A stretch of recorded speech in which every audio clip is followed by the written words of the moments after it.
Much love and respect to everybody that's tuned in. Thanks for being here once again.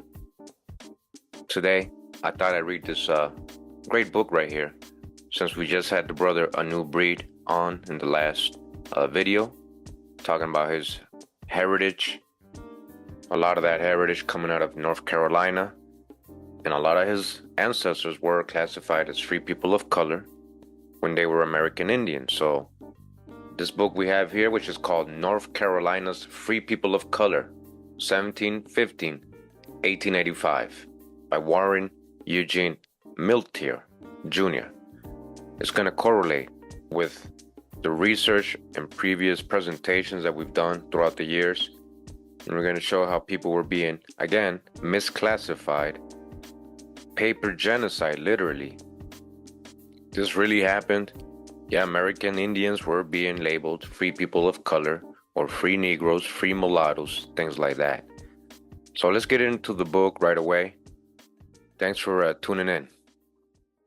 Again, North Carolina's Free People of Color from 1715 to 1885, Warren Eugene Milteer, Jr., Louisiana State University Press, Baton Rouge. We're at the introduction of the book. It says here, in 1902, not long after the publication of a series of now famed works that included The Conjure Woman and Other Conjure Tales, and The Wife of His Youth and Other Stories of the Color Line, Charles Waddell Chestnut sat down to pen a lesser-known article titled The Free Colored People of North Carolina for Hampton Institute's Southern Workmen. Born to parents who were free persons of color before the Civil War, Chestnut used his intimate knowledge of the population of his study along with other sources to describe the social position and ancestral origins of the free colored people. He wrote that status of these people prior to the Civil War was anomalous but tenable. In describing their origins, Chestnut mentioned mixtures between Negroes, whites, and Indians, all in parentheses. So-called whites, what whites, Are they really talking about pale-skinned people? What we picture today, a white person supposed to look like? Now remember the previous videos? We've gone over who free whites includes, right? It also includes the Moors and Sephardic Jews and many of the black Europeans, North Africans, etc. And I just want to remind everybody that, we're reading this great book. We're going to read some great information. And when it comes to the research that he did on his genealogy, he's on point. But when it comes to saying where the origin of all so-called Negroes is, definitely not in Africa. So a lot of the time, even though they know their own history, they still believe the out of Africa theories. So we got to dodge the hijack when we see that, when we're reading this today. So continue, it says, he argued that many free people of color, perhaps most of them, were, as we have seen, persons of mixed blood. That's him saying it. Many free people of color, if not most of them, were, as we have seen, persons of mixed blood. Again, we got to empty our cup, get rid of our prejudices and stereotypes, and know thyself truly. A careful search through court records, censuses, vital records, church minutes, wills, deeds, newspapers, pension files, and oral histories confirms a picture of life for free people of color remarkably similar to the one described by Chestnut more than a century ago. Continue, says, a disorderly American South. For over a generation, historians have depicted 18th and 19th century North Carolina and the rest of the American South as regions dominated by strict racial hierarchies. Their versions of the American South usually include three distinct groups: whites, blacks, and Indians, encapsulated in a social hierarchy that placed whites over all other groups, so-called whites. Remember, they're not always talking about complexion. He's going to get into it, you'll see. Yet the stories of those categorized as free people of color reveal a more disorderly American South. In the colonial and early national periods, North Carolinians and their laws privileged the free over the enslaved, regardless of the racial categories ascribed to them, given to them. So it doesn't mean that those tags is who they are. It's just ascribed to them, these racial categories. It didn't matter which one you were classified as, because the laws privileged the free over the enslaved, no matter what color. While the degree to which free people of color were the legal superiors of slaves varied across time, this book argues that the legal position of free people of color generally remained closer to that of whites than to that of slaves. Listen, same privileges, so-called whites. They were just like the whites, they were free. Orlando Patterson explained that slaves were the socially dead, agents of their masters with no legally recognized connection to kin or ancestors. Historians have repeatedly shown that slaves in every society developed strong social bonds, but none of those relations were legally binding. In contrast, North Carolina law always allowed free people of color, like whites, legal personhood and recognized connection to kin. All right? Even during the 1850s and 1860s, when legal limitations were greatest, free people of color retained numerous privileges, unable to enslaved persons, including the right to own property, access to the courts, the right to keep their wages, and the freedom to leave the state without permission. Now, I just want to remind everybody that let's not forget the freedom suits that the so-called slaves went to. So they had access to the courts too. It wasn't just the free people of color, but also the indentured servants could go argue their case if they think they're being held wrongfully. Free people of color from the colonial period through Reconstruction faced many social, economic, and legal challenges. Prejudice, poverty, and violence were among their various experiences. Yet these obstacles never condemned them to a position close to slave status. The ability to own real and personal property, all right, again, meaning they own slaves too, seek restitution in the courts, and maintain legally recognized bonds to family distinguished even the poorest free person of color from the most fortunate slaves. At any moment, the circumstances of an enslaved person could change forever.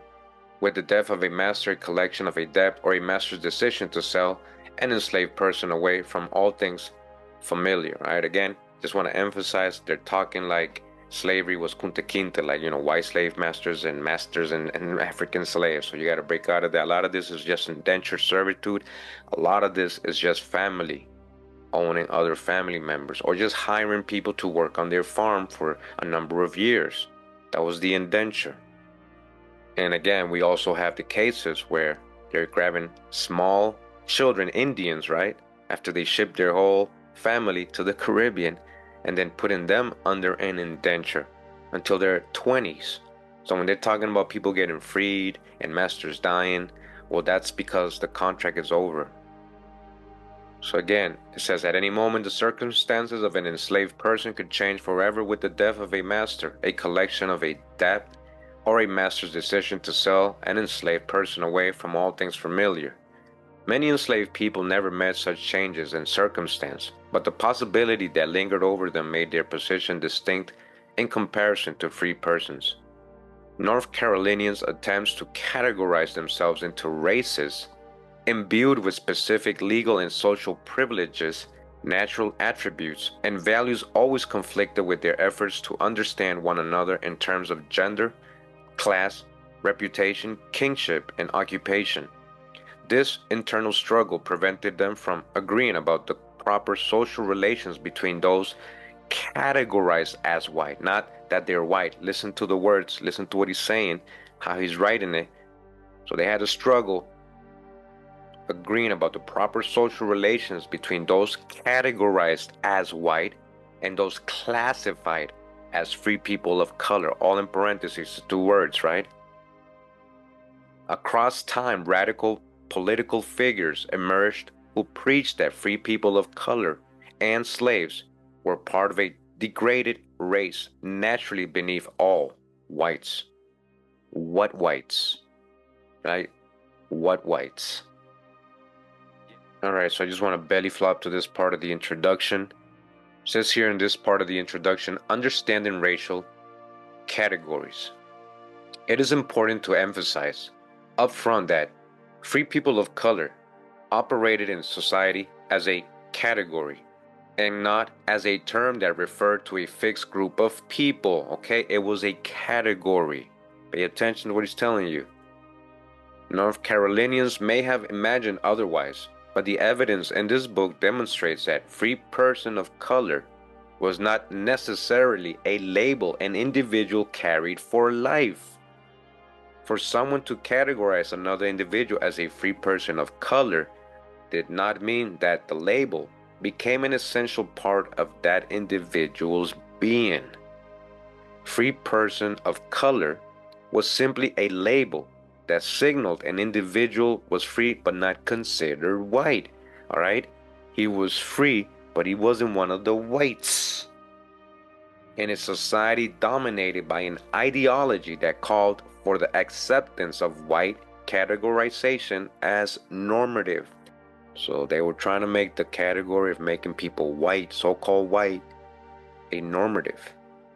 North Carolinians labeled as free people of color those assumed to be free people of African descent, touch the hijack, free people of native ancestry, whom the state did not recognize as politically autonomous, free persons with heritage in the East Indies, and a variety of individuals with mixed ancestry. They sometimes use free Negro, free mulatto, free musty, and free black interchangeably with free person of color. But free person of color was the most frequently used term. In addition, this seems to be the term most widely accepted by those who fell into the category. For these reasons, of color is the term I use throughout this book. All right, so before we continue, just want to mention again, he said those descended from African, right? Those are, who are the free people of color? He letting you know, right, on the previous page, that it was those of African descent, which we already have debunked. What Africans? If anything, if anybody's coming from foreign and they're, of dark complexion, it would be the black Europeans that are coming over, being sent over here. Indentured servants, prisoners of war, convicts, colonists, conquistadors, those who are fleeing from religious persecution, right? Check out my previous presentation so we can understand who these people really were. So that cancels out that whole African descent. If anything, if they're talking about foreign people, they must be talking about black Europeans. And then what is the other one? Who is the free people of color other than African descent? Is free people of Native American Indians. Native American Indians. Again, which is interchangeable with free black. They're calling American Indians free blacks, free mulattoes, free Negroes.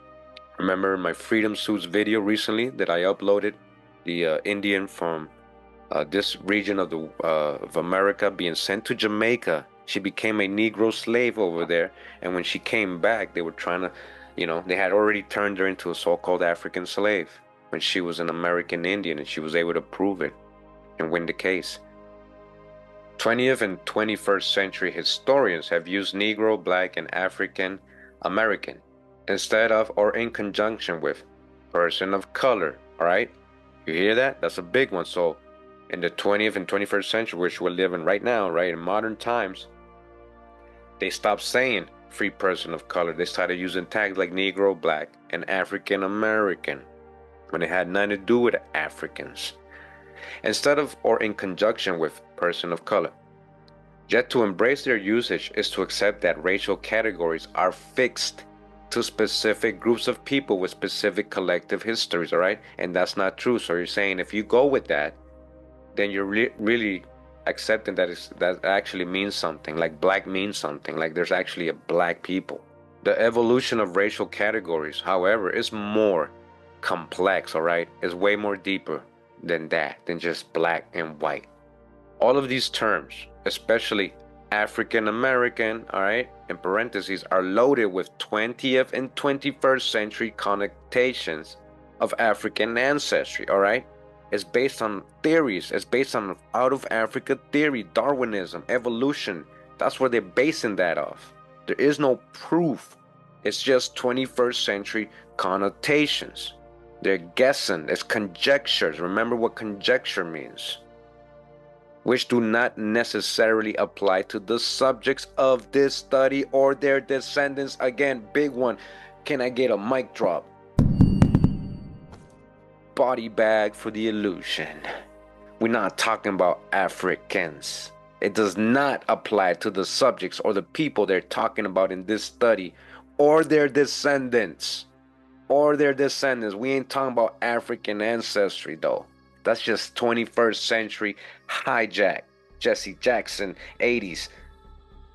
As this book demonstrates, not all individuals categorized as free people of color okay, had African ancestry. I'm gonna repeat that.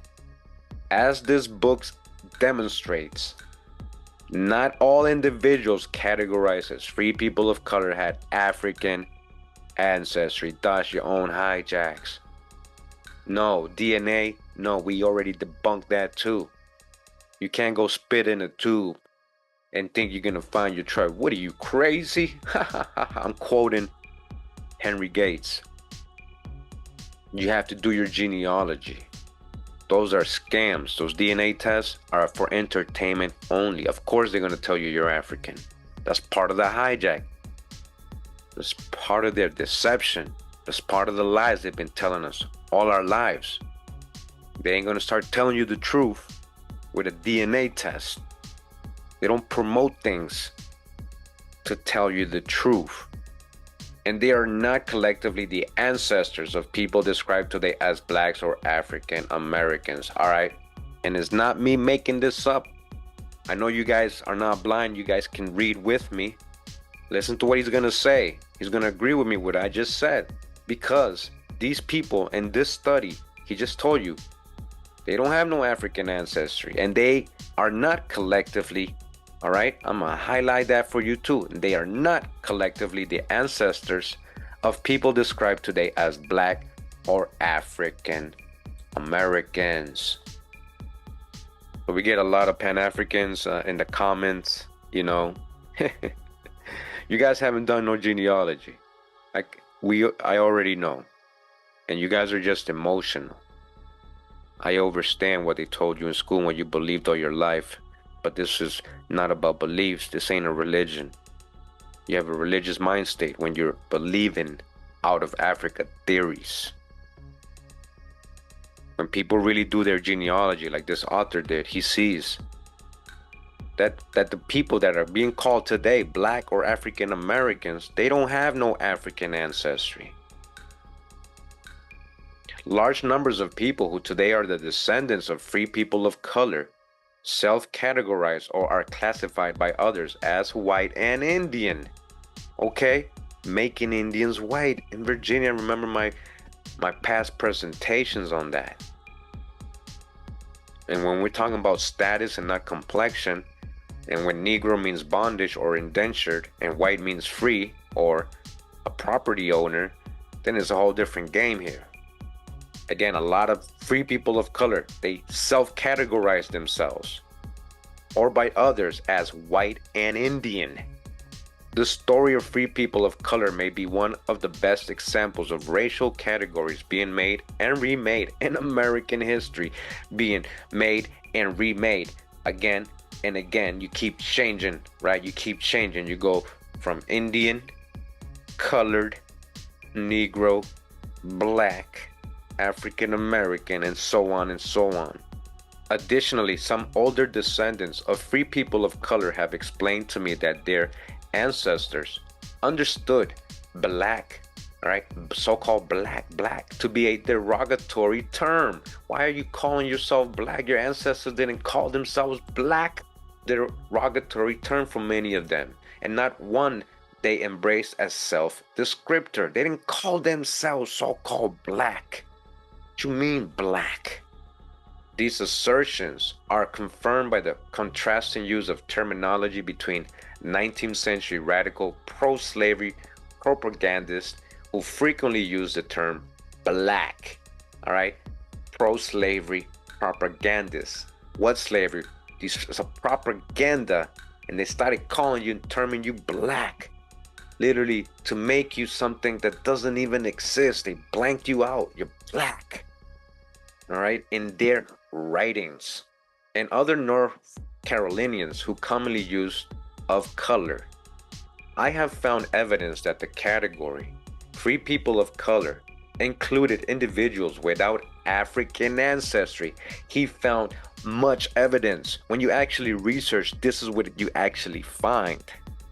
But then you also find something else. And that's a European part for a lot of people. And it wasn't whites. That's the thing. It wasn't pale-skinned people. That's what we thought before. But definitely, as he says here, without African ancestry. All right? Not Africans. We're not talking about Africans, and everybody didn't come out of Africa. These are not my theories, not my ideas. This is genealogy, primary sources, anthropology. Do the research. So let me read that back because I didn't finish the sentence.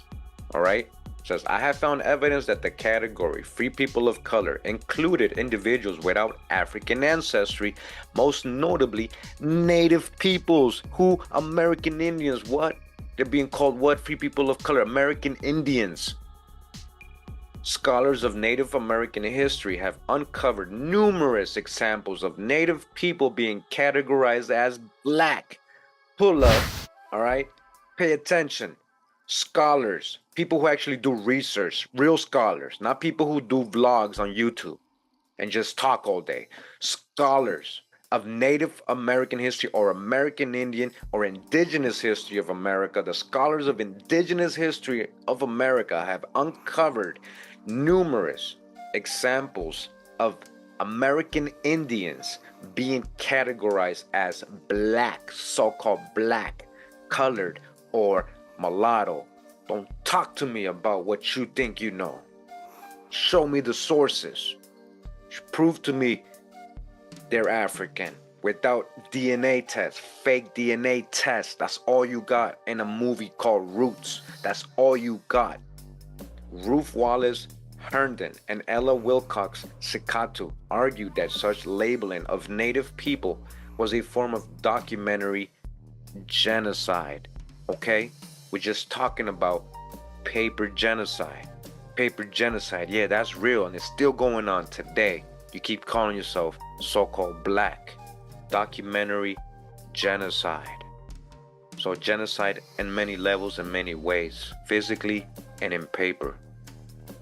I agree that such labels obscure ancestral distinctions. I also think and show, however, that racial categories have never truly acted as accurate indicators of ancestry. Whites in 19th century North Carolina were quite aware that they had branded Native people as colored. They knew what they were doing. Listen to what he's telling you. And even after such labeling retained memory, or at least they believed that certain free people of color were Native people. With this understanding, I urge scholars, I urge you, if you're listening, if you're a true scholar, to reimagine the genesis of racial categorization for American Indians in the United States as in other parts of the Americas. All Native people did not fall into the Indian category. Some Native people lived under the designation colored, experienced the legal limitations associated with such a designation. You hear that? That status, because they were being labeled colored. Now their status had changed. They had legal limitations associated with such a designation, lived in communities in which racial categorization was imposed and not self-ascribed, and described themselves as colored people while still retaining memories of their indigenous heritage. Man, this is deep right here. What did grandma tell you always? What did the grandparents and ancestors always tell you, man? She said, I'm this and I'm that. I ain't African. This is deep, man. It's sad, man, to me. It's sad, but it's beautiful at the same time. It's beautiful how we find books like this explaining everything we've been learning and proving your grandmother right. And they held on to these memories. This is deep. You can't forget. Jack D. Forbes, important, but often neglected. And that's the book Africans and Native Americans, which we have read in my past videos, showed that categorization of a diversity of people, including so-called Africans, East Indians, and Native peoples as black, colored, and a host of other ambiguous color terms dates to at least the 16th century. We're talking about 1500s. Even before this point, Europeans used color to describe a diversity of people. Forbes demonstrated that racial categories had their earliest origins in attempts to describe and order human beings. I find that Negro, colored, and other terms did the same work in 18th and 19th century North Carolina. North Carolinians sought to apply racial categories as descriptors of difference and as tools to organize society. In North Carolina, as in most of the European colonized world, officials use racial categories in their attempts to define status, all right? Again, in their attempts to define status of people. It was status, free white status, Negro status. Today's racial and ethnic language blurs distinctions among racial categorizations, ancestry, and culture, while attempting to ignore the historical baggage of legalized hierarchy making. We discuss whites, European Americans, and Caucasians as one people, blacks or African Americans as another, and we refer to other racialized people in a similar fashion. Just want to remind everybody, again, I'm going to keep going over it because when you repeat things, you know, like just like in school, they make you repeat things until you take the test to see if you remember. What does free whites mean? Look what it says in the bottom about Caucasians. Free white does not mean Caucasian race, Aryan race, or Indo-European races, nor the mixed Indo-European, Dravidian, Semitic, or Mongolian peoples who inhabit Persia. And right above it, free whites again includes Moorish inhabitants of Spain and Portugal. Again, continuing, this book shows, however, that not all people of African descent are black or African American. Today, all white people are not solely of European ancestry. Hello. And not all Americans, $5, $5, with indigenous heritage are not Indians. Historians of the United States have rarely taken this reality into serious consideration. That's why people are so emotional with this kind of information. But the story of free people of color shows why we should. All right? Why we should. All right, so now we go to Chapter 1 of this book. It says here, Making Race, Remembering Freedom, Constructing Racialized Liberty. As George and Joseph Bennett prepared to leave Gates County, North Carolina, to cross into neighboring Virginia, the two young men met with local justices of the peace to obtain freedom papers. All right, so this first example here, the story, we've actually gone over it in a previous video that I've done. If you remember the video I did on the Chowan people of North Carolina, we know that the Bennett family, the Sephardic Jews who came, because Bennett is a Sephardic Jew, it goes back to Baruch Bennett. They mixed with the Chowan people and other natives people in North Carolina. So these two young men met with local justices of the peace to obtain freedom papers, George and Joseph Bennett. These documents would prove their liberty in the event their free status ever came into question. The justices provided each man with a document dated May 14th, 1794, that explained that he was freeborn and the son of an Indian. All right, they're talking about the maternal line, all right, the maternal line, an Indian, and a free woman. So their mom was an American indigenous woman. In case someone needed to verify that the papers pertained to the man who possessed them, each freedom document gave a physical description of the holder. George's free papers described him as about 25 years of age, about 5 feet 7 inches high with a scar over his left eye, while Joseph's pass stated he was about 24 years of age, about 5 feet 9 inches high with a scar over his right eye. After receiving the free papers, the Bennetts made their way to Norfolk County, Virginia. What happened to Joseph is unclear, but George eventually left Virginia. He returned to Gates County to reside in the community known by locals as Indian Town. There, George lived among other descendants of the indigenous Chowan people. Okay? So again, make sure to check out my video for the full-length documentary on this. When George and Joseph were children, the county clerk had recognized their indigenous heritage and registered them as Indian. All right? Remember, these are free people of color, so-called black people, in the court's minute book.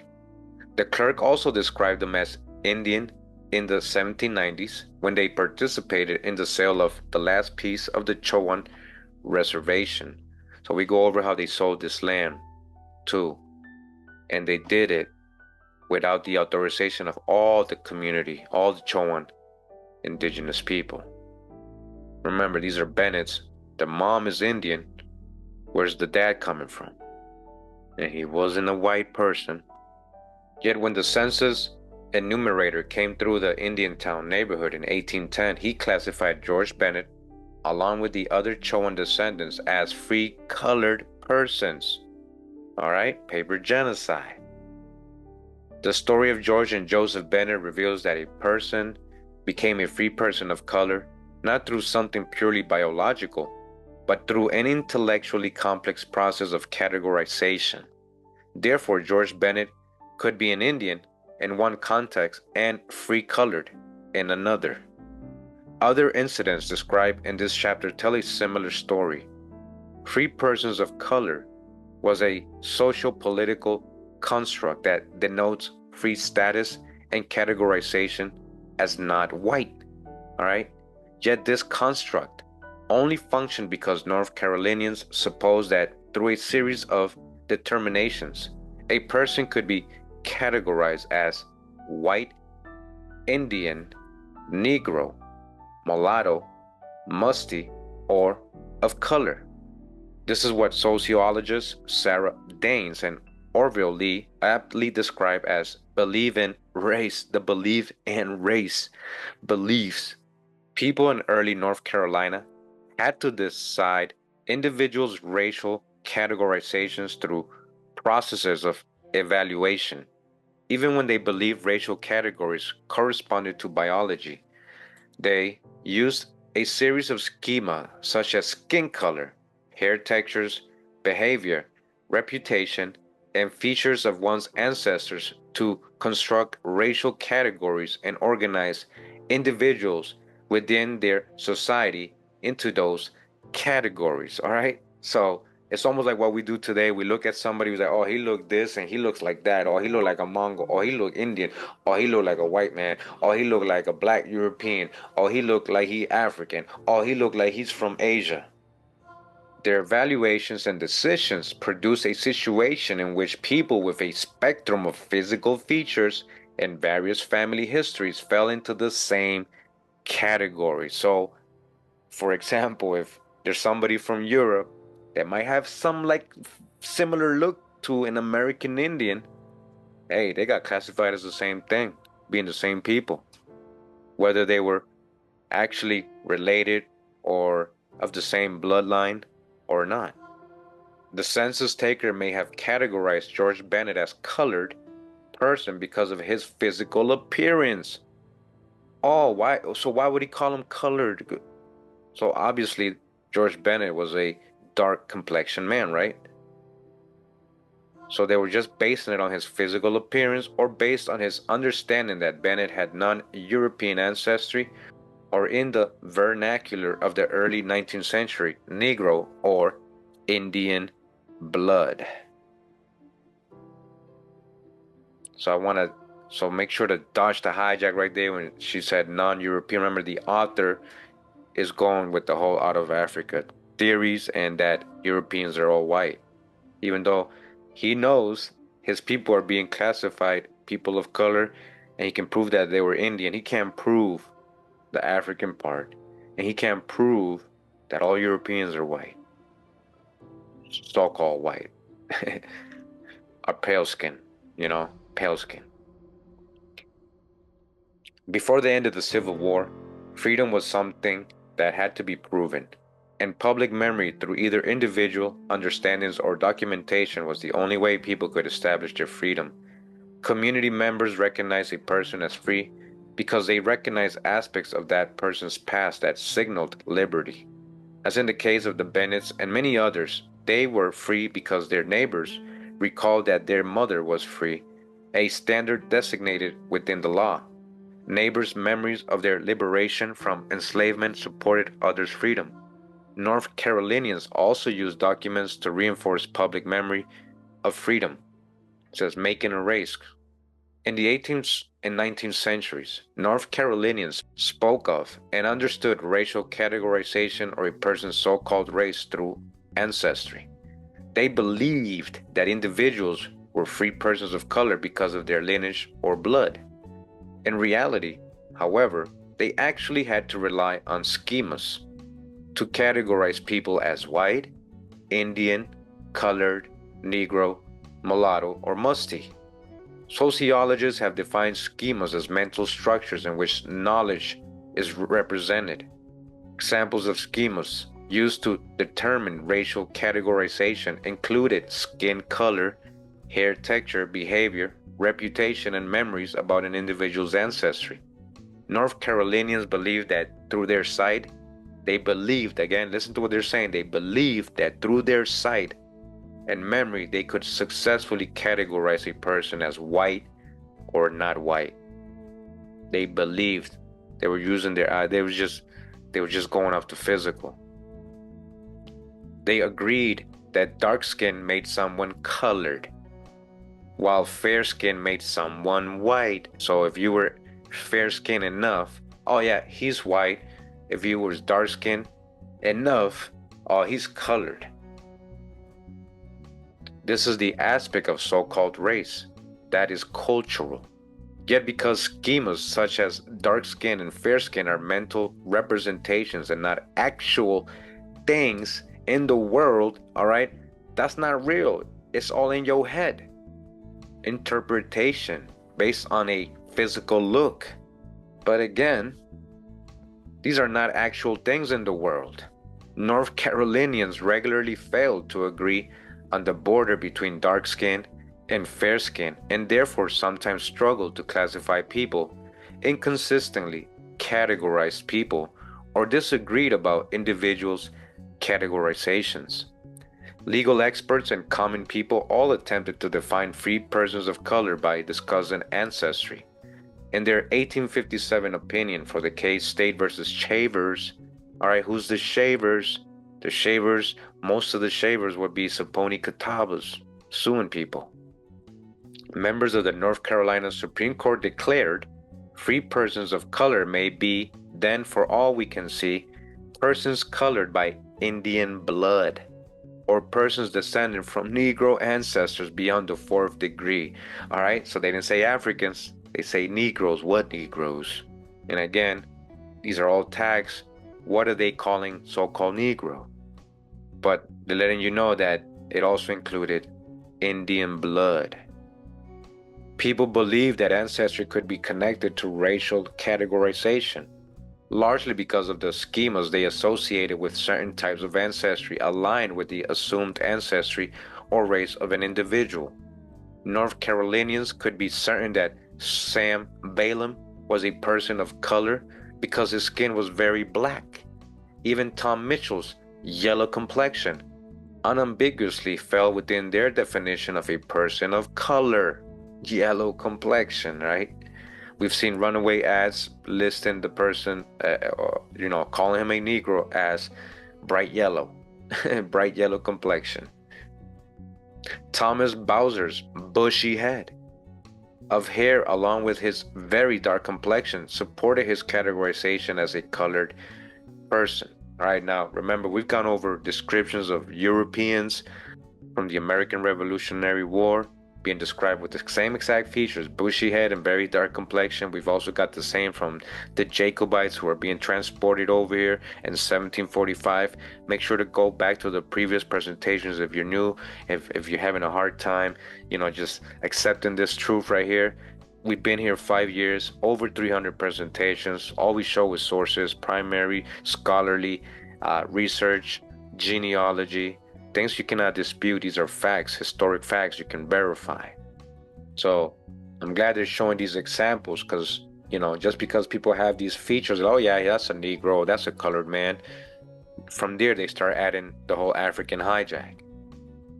It could be American Indians, it could be Black Europeans. That's the truth. So his bushy head and his very dark complexion, right? Thomas Bowser supported his categorization as a colored person. J.M. Harris, however, had to know something about William Reville's family background in order to recognize him as a person of color, because Reville's nearly white complexion allowed him to pass as a white boy, potentially. A stranger might have considered Reville to be white, but the public memory shared among those who knew him best allowed them to classify him as colored. Everybody knew who his peoples were, even though he was very light-skinned, right? Very fair. Racial categorization was ultimately a product constructed in the minds of people, all right? Racial categorization was ultimately a product constructed in the minds of people who use race as a way to frame their world. These people believed that nature, and not their minds, divided the human species into whites, Negroes, mulattoes, Indians, musties, and colored people. Yet the failure of individuals to classify the people around them consistently exposes the cognitive origins of racial categories, all right? And that's why there were so many disputes and problems and freedom suits, because it's not clear, because it's not real. You can't go off just a physical look, especially when they've lied to us about who people are in history. Various North Carolina courts records document the inconsistent use of racial categories. In 1771, the Edenton District Court clerk referred to Philip Chavis of Anson County as a Negro, mulatto, and musty within the same set of documents for a single civil case. All right, Chavis, all right, Chavis family. Again, a lot of them are from the Siouan people, Saponi, Catawba, and they'll let you know themselves. In another example from 1795, a clerk simply referred to a man from Bertie County called John as a mulatto or Indian. He's mulatto or Indian, one either or, same thing. In a statement written by his attorney, this same John is labeled a free man of color.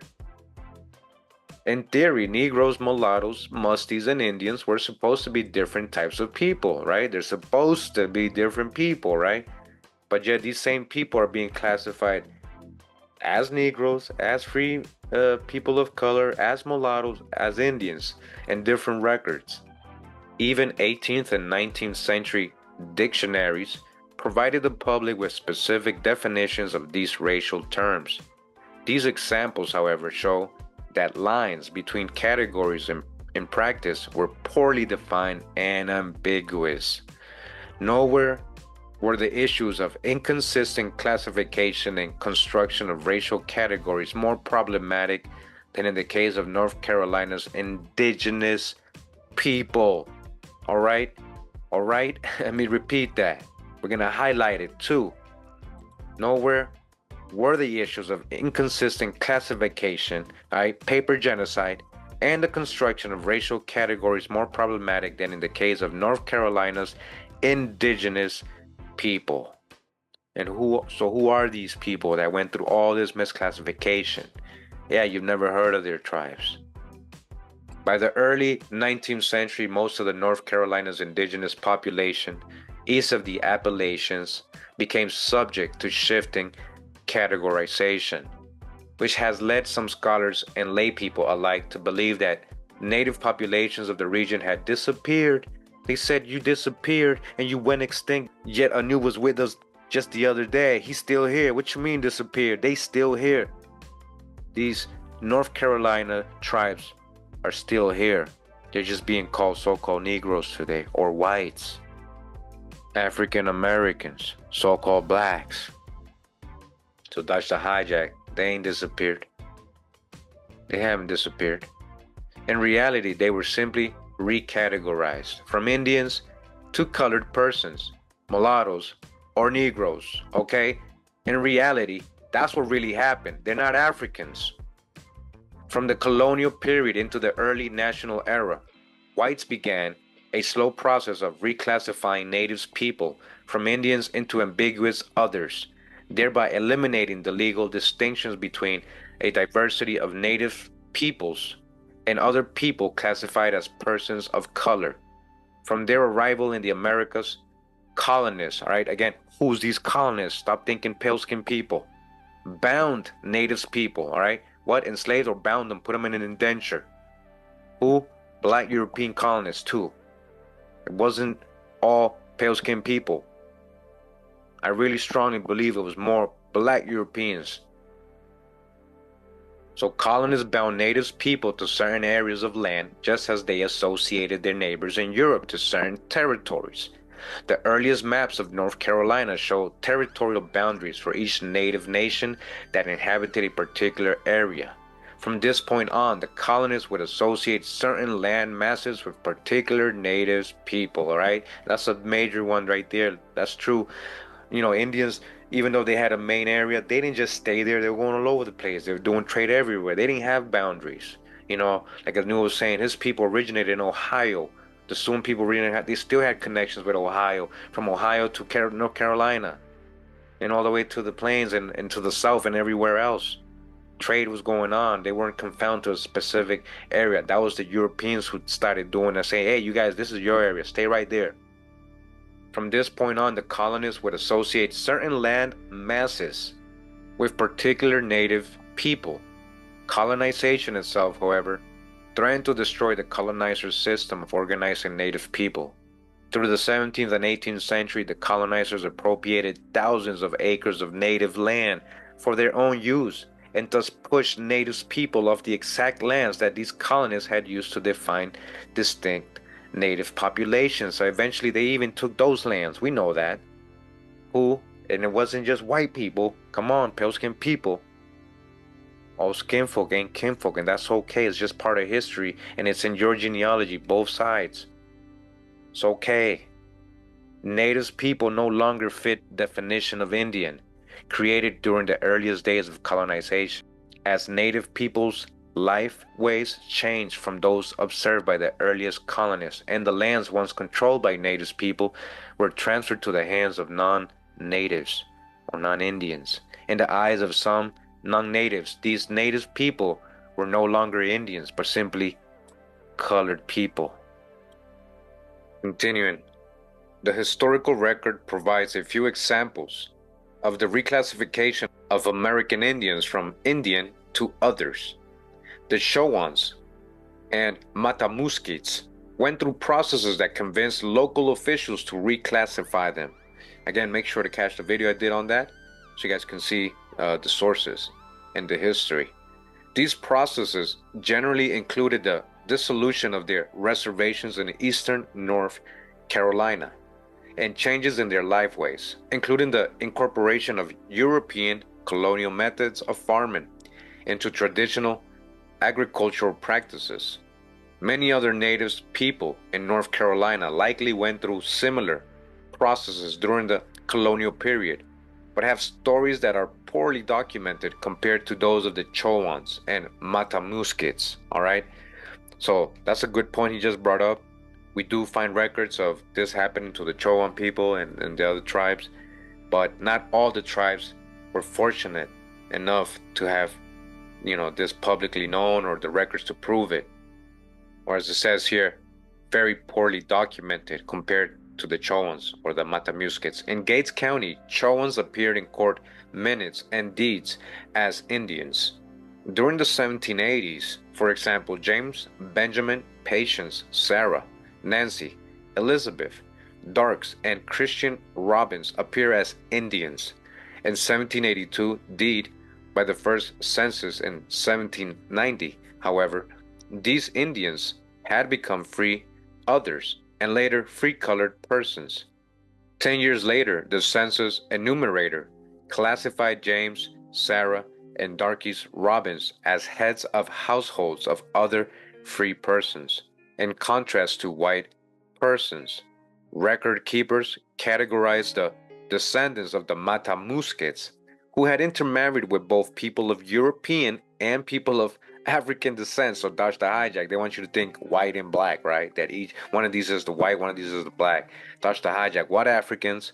And when you talk about Europeans, how you know these are not so-called black folks too?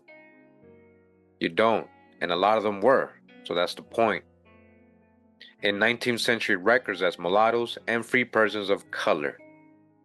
By understanding racial categories as products of cognitive processes, we can begin to recognize the diverse backgrounds and stories encompassed within these categories. Free persons of color were not a group per se, but a complicated mixture of people connected by their neighbors and often their own perceptions of the world. North Carolinians imagined that those they categorized as free people of color shared common traits that distinguished them from those people classified as white. Yet in their appearances and family backgrounds, they were as diverse as any other imagined community in their appearances and family. The example of the Bennetts from Gates County at the beginning of this chapter was just one instance of neighbors supporting freedom claims by establishing individuals' connection to free Indian foremother. In 1804, county clerk affirmed that Price Longtom and Jordan Longtom were free persons by stating that their mother Mary Polly Longtom was an Indian woman. Because freedom was a function of memory and not something observable, occasionally some people who were legally free had their liberty challenged by those who attempted to hold them in bondage. Memories of descent from Indian foremothers became important to the cases of some Carolinians who believed they were illegally held in slavery. In 1785, Jenny Ash, a mulatto woman, petitioned the justices of the Bertie County Court for her freedom and that of her children. Jenny asserted that she was the daughter of Nanny Ash, an Indian and free-born, and that James Gardner was holding both herself and her children in slavery under the threat of sending them out of the state. All right, you hear that? So that was really wrong what's going on. And they were like, no, man, we Indians. We free. We should be free. Although examples exist, statements connecting the lineages of free people of color to Indian foremothers are rare. By the 19th century, North Carolinians living east of Cherokee County had largely given up trying to draw a distinction between people they believed to be indigenous and other people that they classified as persons of color. Consequently, many declarations of freedom in which the foremothers were native women likely referred to them as people of color and not specifically Indian. Continuing a little further in the book, it says here the role of cognitive processes and memory in the categorization of individuals as free people of color is largely missing from the historical literature. Scholars have approached the topic of free people of color as an examination of a subset of a defined African American, right, in parentheses, black in parentheses, or Negro in parentheses, group without considering how the category was imagined or applied. Mentions of people of color, mulattoes, Negroes, musties, and Indians throughout the rest of this book, should be read as reflections of how particular North Carolinians understood their world and their in the 18th and 19th centuries. All right, so he's telling you, you got to dodge the hijack sometimes when you see these words. Like we've been trying to tell you. Many of the people whose neighbors classified them as people of color may have self-categorized differently. You understand that? So even though the neighbors say, well, I think he's white, or I think he's a black, the people themselves didn't call themselves none of that. They didn't agree to it. So again, many of the people whose neighbors classified them as people of color may have self-categorized differently. Furthermore, this chapter demonstrates that North Carolinians often could not agree how to categorize one another. Individuals found applying racial categories difficult and had to use multiple terms from their racial lexicon to describe a single person. All right, so that's where we're going to end it here.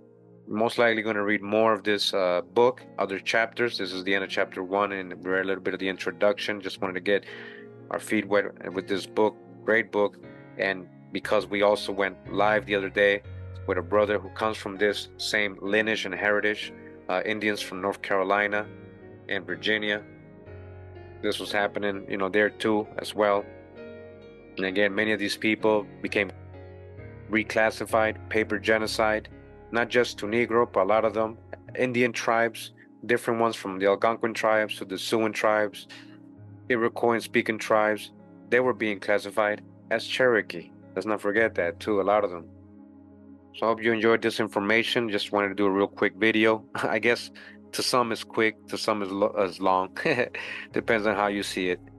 Thought it was really good information just to clarify certain things and to hear from somebody else other than me. We got a lot more books coming. I got a lot of books that I've found recently. We're going to definitely go into them. Videos are going to keep coming. The learning never stops. Thanks for tuning in. Allah bless.